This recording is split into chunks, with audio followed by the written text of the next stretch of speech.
A 425, please. Alright, let's see. Kenny, keep your mask on. Sorry, we don't take cash. Okay. 1 second. Let me... Sorry, we don't take card either. I'm sorry? What am I supposed to use? Can you step to the side so you can figure this out? Can I speak to your manager? No! Excuse me. Do you guys take checks? We don't need it. I have the money. We don't need it.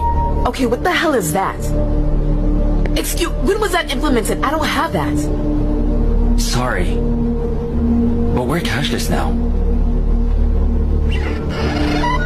I had to implement the new system just to stay in business. It's okay, Mom. You don't need it. Let's just go. I hope you understand. Oh, but hey, if you want to check out Mike's Corner store right up the street, you might have some luck.